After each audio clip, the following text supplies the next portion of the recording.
Amados irmãos, a paz do Senhor. Que alegria, aqui Pastor Gedeon Júnior e estamos agora em Gênesis 10, que nos fala de mais uma genealogia. E aqui muita coisa a aprender, portanto eu te peço, não tire os olhos do smartphone, ou do computador, ou da televisão. Eu não sei qual o meio que você está utilizando para ouvir este áudio de hoje. Mas hoje não é só áudio, é também vídeo e eu preciso que você acompanhe comigo. Agradeço a Deus por essa rica oportunidade. Agradeço a liderança da igreja pela confiança, principalmente na pessoa de sua presidente, pastora Luíde Ramos. E agradeço a tua companhia, que todo dia está conosco. Vamos então para Gênesis capítulo 10. Sim, uma genealogia. E o primeiro ponto que nós queremos trabalhar aqui em Gênesis 10 é a questão do declínio da idade máxima do homem. Você viu que, de alguma forma, as idades foram caindo? Veja esse gráfico, que interessante. Em azul, as gerações antes do dilúvio, 10 gerações, como está na Bíblia. Em vermelho, as gerações após o dilúvio. Está vendo a diferença de idade absolutamente máxima? Ou seja, Deus, quando falou que o número de dias dos homens seria no máximo 120, ele não estava brincando. E o que eu acho interessante é, acompanhe comigo. Por exemplo, o primeiro da geração antes do dilúvio, Adão, veja, ele chega a 930. Já o primeiro da geração após o dilúvio, que é o filho mais velho de Noé, Sem, chegou a no máximo 600 anos. Olha o segundo, Sete, 912. Arfaxade, 438. Esse é filho de quem? Esse é filho de Sem, né? Veja a diferença. Enos, aquele que é neto de Adão, e seu pai, Sete, com ele, começou-se a invocar o nome do Senhor. Enos vive 905 anos. O terceiro da geração após o dilúvio, veja, 433 anos. Cainã, 910. Eber, 464. Maalalel, 895. Peleg, 288. O sexto da geração antes do dilúvio é Jered, 962. Já Reu, 239. O sétimo foi Enoque. Esse não viveu tanto porque andou com Deus e Deus para si o tomou, não é? 365. Mas se Deus não tivesse tomado, ele com certeza estaria ali na casa dos 800, 900, 800, 900. Já Serug, veja que interessante, Serug só 230 anos. Matusalém foi o que viveu mais, 969 anos. Naor, que já foi avô, né, de Abraão, 148. Lameque, 777. Terá, que é o nono da geração após o dilúvio, 205. E Noé, o 10º, 905. E Abraão, 175. Então veja que até antes do dilúvio você tem uma média de vida de 912 anos. Após o dilúvio, a média, contando, somando tudo e dividido por 10, dá uma média de 317 anos. Mas veja que a partir de 100, o primeiro filho de Noé, você tem alguém vivendo no máximo 600, depois caindo 478, 473, 464, 278, 279, 230, 148, aí sobe um pouquinho, mas depois cai até despencar mesmo e não passar de 120. Então, veja que depois do dilúvio, quem vive mais é Sem, filho de Noé, E Sem vive exatamente o tempo que seu pai viveu para ver a arca subir e descer de todo o dilúvio. E daí, obviamente, a idade do homem cai bastante. Eu me lembro aqui o que o pastor Elias falou, e eu penso, um dos motivos pelos quais Deus retira do homem a viabilidade de viver muito tempo é porque ele diz de forma clara no texto bíblico: o meu espírito não contenderá, não viverá, não estará junto do homem para sempre, porque ele é carne, ele é pecador. Interessante, né? Interessante, irmãos. Deus não permite, então, que o que há de mais precioso para ele, que é o seu espírito, esteja com o homem durante tanto tempo, 900, 800, 700 anos, porque o homem era tão pecador, era tão carne, que Deus não daria ao homem o seu espírito e o espírito do homem por tanto tempo. Então basta 120 anos, e aí o espírito trabalha no espírito do homem, e aquele que se converteu, converteu, aquele que não se converteu, não se converteu, e veja que há uma tristeza muito grande da parte de Deus em conceder ao homem o que havia de mais maravilhoso, que era o seu espírito, para o homem simplesmente brincar de ser homem e de brincar de estar na presença de Deus. E isso dói bastante, porque simplesmente, que coisa, né? Deus é Deus, e aí Deus vê a maldade do homem se multiplicando depois da histórica, né?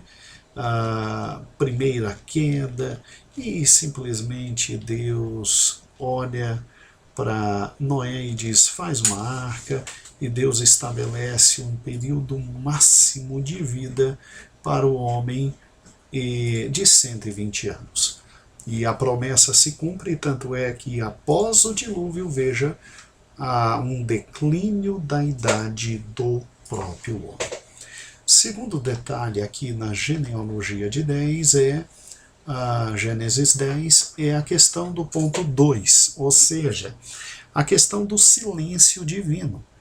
E me chama muita atenção o que não está escrito aqui em Gênesis 10, quando fala de Sem, Afaxade, Selá, Éber, Peleg, Reu, Serug, Naô, Teá, Abraão.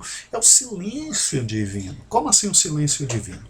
Você se lembra que na primeira geração aqui, ó, essa antes do dilúvio, você tem exatamente um destaque para Sete, dizendo assim, ó, que quando Sete ele tem o seu filho Enos, imediatamente nós começamos a invocar o nome do Senhor, indicando exatamente uma posição do homem de reconhecimento de que precisava de Deus, da misericórdia de Deus, da graça de Deus.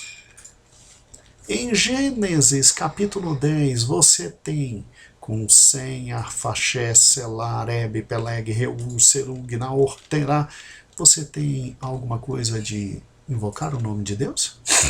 Você não tem. É um silêncio que me deixa muito preocupado. Antes do dilúvio, você tinha exatamente aqui o sétimo depois de Adão, Enoque, simplesmente, na verdade o sexto, né? Simplesmente alguém que andava com Deus. Olha a descrição. Alguém que andava com Deus, e andou tanto com Deus que viveu só 365 anos e Deus para si o tomou. Quando você olha para Gênesis capítulo 10, algo assustador está acontecendo. Não se diz no texto que nenhum desses aqui estava andando com Deus. E Deus para si o tomou. Agora, quando você vê Gênesis, a primeira genealogia, você vê exatamente sobre Noé se dizendo algo muito interessante. Acompanhe comigo. olha o que se diz sobre Noé.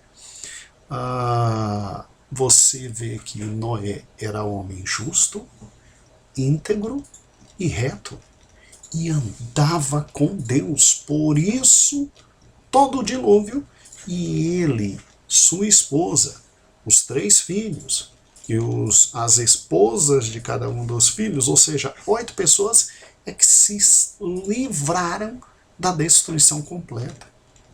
Engraçado, né?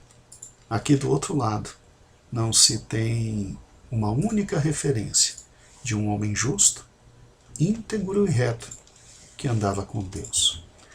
Isso me deixa preocupado, porque quando eu olho para cá, olhe para cá, olha que interessante.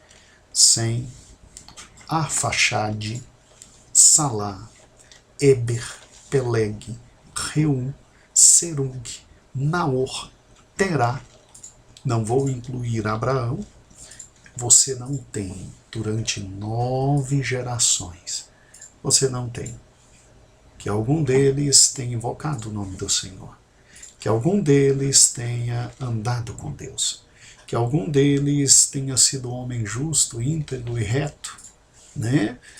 Você tem no máximo sobre 100 o filho de Noé, que ele não ultrajou seu pai. E aí ele recebe uma bênção muito grande do seu pai, no lugar, em detrimento do seu irmão Cã, não é? Mas é um silêncio que me deixa assustado. Mas pastor, será que o fato de Deus não falar nada significa que realmente nenhum desses servia a Deus? Olha, eu não posso dizer isso. Mas o que eu posso dizer é que Deus controla a sua palavra, e agora você tem gerações após o dilúvio que se serviram a Deus, não sabemos. O que sabemos é que não há em nenhum deles uma palavra de esperança, como havia em Gênesis capítulo 5, quando falou de Sete, quando falou de Enoque, quando falou de Noé. Isso me deixa com o pé atrás, né, irmãos? Isso mostra uma separação cada vez maior do homem da presença de Deus. De tal forma que Deus, não querendo mais destruir a humanidade, ele simplesmente chama Abraão e resolve, a partir de Abrão, que nessa época tinha o nome de Abrão, resolve abençoar todas as famílias da terra. Mas eu não tenho dúvida que se sem Arfaxade, Selá, Eber, Peleg, Reu, Serug, Naor tivessem vida espiritual elevada, estaria em Gênesis 10 essa descrição, como estava em Gênesis 5. Aqui você vê então um declínio não só da idade do homem, mas você vê um declínio da espiritualidade do homem. Mesmo Deus começando de novo todas as coisas com Noé, que foi o último a ser chamado justo, íntegro e reto, e que andava com Deus. Agora vamos a mais, então, daí o ponto de interrogação, né? E me traz muitas dúvidas sobre este ponto específico. Agora vamos para um terceiro ponto interessante sobre essa genealogia. A questão relacionada ao povoamento da terra, porque Deus sempre quis que o homem se multiplicasse e que o homem povoasse a terra. Olha que interessante, muito interessante aqui. Aqui você tem um quadro que aqui em cima está Noé, creio que pastor Eber já destacou, né? Aí Eber, volte por gentileza ao quadro inteiro. E aí você tem agora Sem, Cão e Jafé, os 3 grandes filhos, ok? Muito bem. Aqui desse lado você tem Sem, no meio Cão e Jafé. Vamos destacar alguns personagens aqui que merecem de nós grande observação. O primeiro é Sem, ok? creio que o pastor Heber está destacando, e de Sem surgiram pela genealogia, tá vendo aí? Elão é o primeiro filho, Assur, né? Arfaxade, Lude, Arã. Aí olha que interessante. Arfaxade, ele gera quem? Ele gera Selá e Eber. Está acompanhando aí?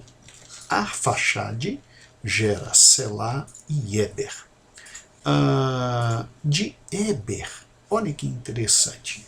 Vem Peleg, Joctã, vem Reu, Serug, e olha que importante aqui, ó.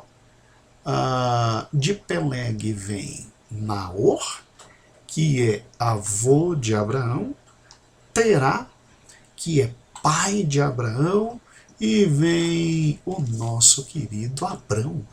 Olha que interessante, ok? Vem Abrão. E de Abrão vem quem? Obviamente vem, olha aí, os dois, Ismael e Isaque. De Ismael vem os ismaelitas e de Isaque vem Esaú e Jacó. Então eu quero destacar Abraão, quero destacar Isaque, quero destacar Jacó e, óbvio, os queridos de Jacó e israelitas, de onde vem Jesus Cristo. Então, quando Noé abençoa Sem, lá no texto que pastor Elias nos ensinou, Noé, ele dá uma bênção maior a Sem, porque de Sem viria quem? De Sem viria Arfaxade. Olha que interessante.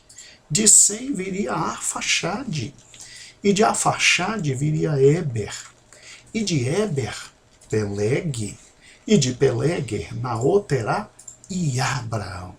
E em Abraão seriam benditas todas as nações da terra. Então, grave esses nomes. Sem, que é o filho de Noé, Arfaxade, que é neto, ok, de Noé. Aí vem Eber, Peleg, Naor, Terá, Abraão. Olha que interessante, não é? Olha que interessante. E de Abraão, nosso bom e velho patriarca, pai da fé, é que vem Isaque, vem Esaú, Jacó, e de Jacó vem os israelitas. Gravou isso? Ótimo. O segundo personagem que eu quero destacar é Cã, ou Cã. Veja que de Cã, pastor Heber agora deve estar destacando a genealogia de Cã. Veja que de Cã, ou Cã, vem Cuxi. Cuxi é um dos filhos de Cã, e de Cuxi vem esse personagem muito importante chamado Nimrod. Tá? Nimrod, ele é considerado o primeiro grande monarca da Terra. Nós teremos depois, numa quarta-feira, um estudo especial sobre Nimrod. Naqueles estudos especiais de quarta-feira, no devido momento ele chegará. E Nimrod foi quem criou, olha que coisa fantástica, Babel, Enoque, Acade, Cainé. Tá vendo que geração forte e poderosa a geração de Cã? Tá? Mesmo Noé, irmãos, incrível isso, mesmo Noé, sabendo que Cã o viu pelado e riu dele, e Noé ficou muito chateado e colocou sobre Cã uma pecha horrível. Ele disse que Cã serviria aos seus irmãos Sem e Jafé, e Noé abençoa muito mais a Sem, em segundo lugar Jafé e depois a Cã. Veja que mesmo com uma bênção menor, Cã gera Nimrod, e Nimrod é simplesmente o primeiro grande homem a fundar no mundo um império. Nós vamos mostrar isso para você. E é de Nimrod que vem a grande torre de Babel, né? Que amanhã você estudará. Outro fato que eu quero destacar aqui no tocante a Cão é exatamente que um dos seus filhos, Mizarraim, ele gera a Casluim. E os grandes intérpretes da palavra de Deus diz que de Casluim é que vêm os filisteus. Os filisteus. E muito interessante isso, né? Interessante como a geração de Cão sempre tem problemas com a geração de Sem, né? Alguma coisa aconteceu aqui que passou de pai para filho, de filho para neto, e mesmo sendo uma geração poderosa, ela sempre tem problemas com a geração de Sem, de onde vem Abraão e de onde vem a promessa, né? Os filisteus nunca deixaram de trazer problemas aos israelitas. E problema de família não é fácil não, né? E o último que eu quero aqui trazer aos irmãos é Et, ok?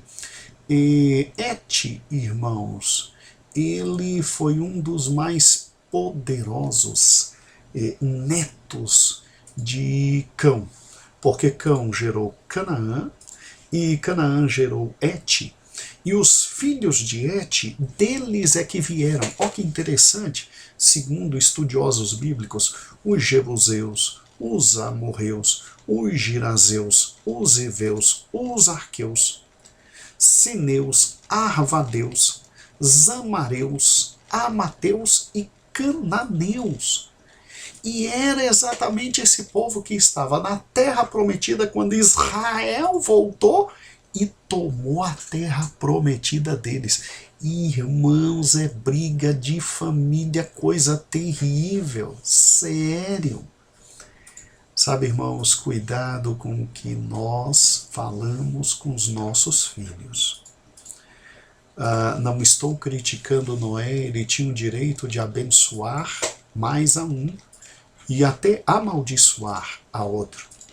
Mas quando Noé abençoou Sem, disse que Jafé ia depender de Sem na sua vida, e disse que Cão ia ser servo dos seus irmãos, meu Deus do céu, Noé estava profetizando sobre inclusive problemas futuros que existiriam ali em todo o Oriente Médio. Porque ninguém se equivoque, no Brasil para Cristo, nós não somos imbecis ao ponto de dizer que Caim tinha sido punido por Deus com uma marca e que essa marca seria a cor negra. Meu Deus do céu, que interpretação absurda essa!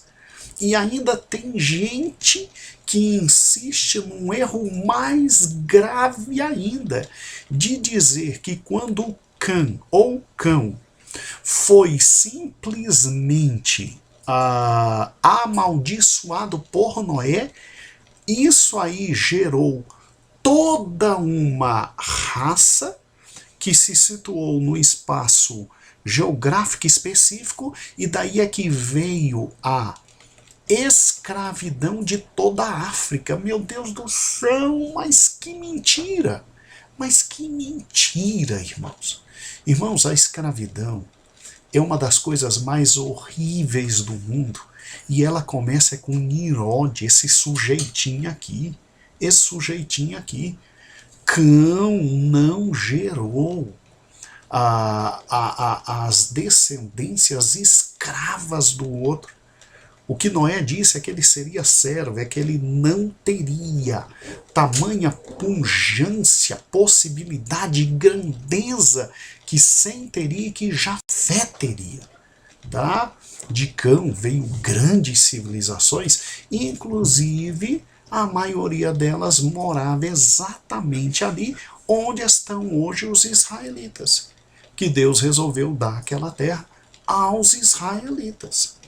Então, não diga, pelo amor de Deus, que a escravidão foi consequência de Noé ter colocado uma penalidade sobre Cã. Isso não existe. Isso não existe. Né? E daí é que veio toda a raça negra, e que em razão disso os negros teriam que ser escravos. Meu Deus do céu, quem faz uma interpretação bíblica dessa, além de endemoniado, meu irmão, ele está completamente maluco, porque não há base bíblica para isso.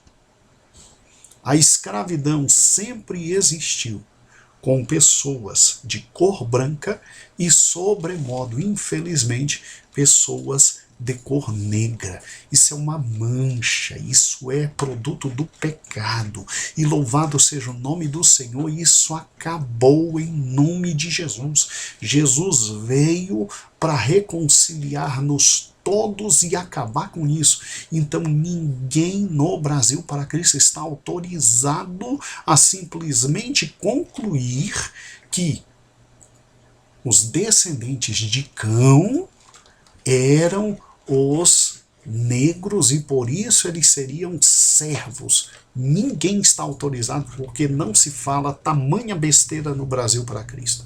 Ninguém está autorizado no Brasil para Cristo a dizer que a marca que Deus colocou em Caim seria a cor negra. Não. Ninguém diga isso. Ninguém diga isso em nome do Senhor Jesus, porque isso é uma mentira. É uma mentira. Cão só foi menos abençoado do que os seus irmãos e, infelizmente, pelo dissabor que trouxe ao pai, ele não teria a mesma propulsão, a mesma bênção que os seus irmãos teriam, e ele seria, sim, uma geração forte, uma geração fantástica, uma geração grande, poderosa, mas não teria a grandiosidade dos seus irmãos sem Jafé, porque viu a nudez do seu pai e ficou rindo, gozando da nudez do seu pai. Agora, vamos, por gentileza, amados irmãos, à última parte. Como é que ficou a questão do povoamento da terra? Bem, ninguém sabe ao certo, mas os filhos de Noé, Sem, Cã e Jafé, eles simplesmente povoaram toda a terra no máximo possível, e o que eu acho fantástico é exatamente isso. Olha, os grandes historiadores dizem que, não sabemos se é verdade, mas os grandes historiadores dizem que, aqui está o norte da África, aqui está o Oriente Médio, e ali está em cima a Ásia e a Europa. Os historiadores dizem que Sem, o filho mais abençoado, ficou com a parte melhor, né? Que é ali o Oriente Médio, tá vendo o verde ali? A Arábia, o que hoje você tem Irã e Iraque, essa terra fantástica de muito ouro, muita prata, muito petróleo, né? Devido à bênção maior da parte de Deus por Noé, que resolveu abençoar muito mais seu filho mais velho, de onde viria, obviamente, Jesus Cristo. Você pode ver que Jafé fica com a parte amarela, ou seja, a parte amarela ali é a Ásia, tá? Você pode ver lá no canto bem esquerdo, Gog, Magog, etc., Togarma, essa parte toda aí é a atual União Soviética. União Soviética não existe mais, desculpe, é Rússia. E onde está Togarma, Tubal, Rifad, isso tudo aqui, isso tudo aqui é a Turquia, né? Todos eles são descendentes de Jafé, e você pode ver que a Europa ela é colonizada em primeiro lugar pelos descendentes de Jafé. que seriam abençoados, mas não teriam tamanho poder econômico e pujança econômica como os filhos de Sem. E veja que Cã, ele fica exatamente num ponto maravilhoso. Ele pega ali o norte da noroeste da África, então tá ali Put, Mesazim, Patro, Cuxi, Seba, Ávila, Canaã. Então, olha que fantástico que deram para Cã. Cã, ele fica praticamente, ó, os egípcios vêm da descendência de Cã. Você pode ver que aqui no norte está o Egito, a Península Egípcia.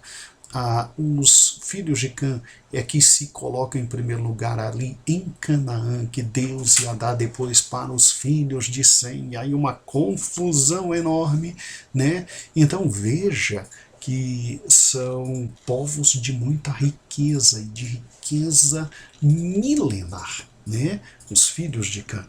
Olha que fantástico. Vamos juntos aqui. Essa é uma outra divisão, que fica até mais fácil, né? Sem pegando toda essa parte aqui, ó, preciosa do Tigre, do Eufrates. Então, de Sem viria todos os da Arábia Saudita, da Jordânia, do Iraque, do Kuwait, né? O nome antigo deles, ó, os assírios, né? Afaxeste, Elam, que são os persas. Olha como a descendência de Sem é muito forte, né? É muito forte. Agora, lá em cima, né? Atual Turquia, o Irã lá no canto, você tem de amarelo lá em cima, você tem exatamente a parte da Europa, tomando ali os gregos e etc. Você tem exatamente os descendentes de Jafé. E aqui, ó, nesse centro fantástico do mundo, o Egito, olha aqui, ó, o Egito todinho, essa parte toda aqui de Canaã, onde está hoje Israel, Líbano e etc., essa parte mais preciosa da terra, estava com os filhos de Cã, você está vendo? Então, é interessante notar que a punição quanto a Cão ou Cã não é uma punição na pele. Por isso que ele vai ser escravo dos outros. Não. Só está dizendo que ele vai ser menor que os seus irmãos. Seus irmãos seriam muito fortes. Mas olha, de Cã vieram simplesmente impérios multimilenares. Os egípcios vêm deles. Gente, que coisa fantástica, né? Que coisa fantástica. Agora, para terminar, tem essa terceira divisão, e veja que de vermelho estão os filhos de Cã, né? E é aquilo que nós já mostramos, ó, Put, Mizraim, que gerou todo o Egito, os filisteus, todos os que moravam em Canaã, cananitas, tá? E daí todos aqueles povos amorreus e etc. Aqui, ó, em cima, ó, os hititas, uma das gerações mais fortes de todos os tempos, os hititas, né? Então são filhos de Cã. Você veja, os filhos de Cã eram homens fortes, valentes, poderosos, mas eles só não tiveram a mesma projeção dos filhos de Sem e dos filhos de Jafé, porque seu pai brincou de humilhar o grande patriarca Noé. Foi só isso, né? Agora veja que os filhos de Jafé, ó, Gome, Togarma, Akenaz, né, Madai, você pode ver que é toda a parte norte e europeia, né? E o que eu acho interessante, Sem. Há uma bênção muito grande para Sem. E você pode ver que de Sem vem os sírios, os assírios, os persas. E se você parar e pensar, depois do Império Egito, a Assíria, os persas, os medos, são os grandes impérios que vêm no mundo, absolutamente no mundo. E eles são produto de quê? Dos filhos de Sem. que haveria uma bênção muito maior, segundo o pai Noé, sobre a vida deles. E você se lembra que eu te falei de Arfaxade? Olha aqui ele, onde ele está? Arfaxade, né? Ele é neto de Noé, ele se estabelece aí, e adivinha quem é que vem daí e que tem o seu ancestral em Arfaxade? Sim, Abraão. E adivinha quem Deus tira daqui para levar para cá? Adivinha? Sai da tua terra, da tua parentela, eu te farei uma grande nação. E aí Deus tira daqui para trazer para cá, e daí uma confusão de família que não é brincadeira. Porque quando Abraão sai daqui e vem para cá, Deus dá para ele um território que era ocupado originariamente pelos descendentes de Cã. Mas Deus podia dar, porque Noé disse que Cã seria submissa ao seu irmão. E aí Deus tira um semita daqui, traz para o território de Cã e dá para ele o que era de Cã. E daí uma briga que existe até hoje, né, irmãos? Briga de família entre os descendentes de Cã e de Sem, né? Meu Deus do céu, briga de família. Um dia a gente aprofunda isso. E deixa eu te mostrar aqui para a gente terminar, porque é muito interessante Gênesis 10. Olha aí, ó, se lembra de Sem? Sem teve o primeiro filho, Elã, Assur, depois veio o terceiro filho, Arfaxade. Ali Arfaxade, ó. Arfaxade se radica aqui. Arfaxade tem Selar e Éber. Aí Éber tem quem? Peleg e Joctã. Vamos destacar Peleg. Peleg gera Reu, que gera Serug, que gera Naor, que gera Terá. E Terá gera quem? Abraão. E Abraão gera quem? Isaque. E Isaque gera Jacó, que gera os israelitas. Então, quando Deus manda Abraão sair de onde ele saiu, ele sai de Ur, de onde? Lá do extremo oriente, onde está Arfaxade, e vem para cá, para uma terra que Deus disse, eu vou te dar. Então, foi Deus que trouxe essa questão de família, de simplesmente tirar os descendentes de Cã daí e entregar para Abraão. E se foi Deus que fez isso, Ele sabe por que fez, Ele sabe a razão por que fez, e Ele deu a Israel esta terra. E nós temos que orar por Israel. E agora começa, irmãos, a partir da querida semana que vem, porque amanhã nós teremos o estudo da Torre de Babel. Começa a semana que vem a história desse grande homem que sai lá de Ur dos Caldeus e vem para a terra prometida, o chamado de Abraão. Amados, que Deus tenha te abençoado com todo este conhecimento desta genealogia. Eu vou me despedindo aqui e me alegrando pelo fato de ter estado convosco. Portanto, a paz do Senhor, Deus vos abençoe.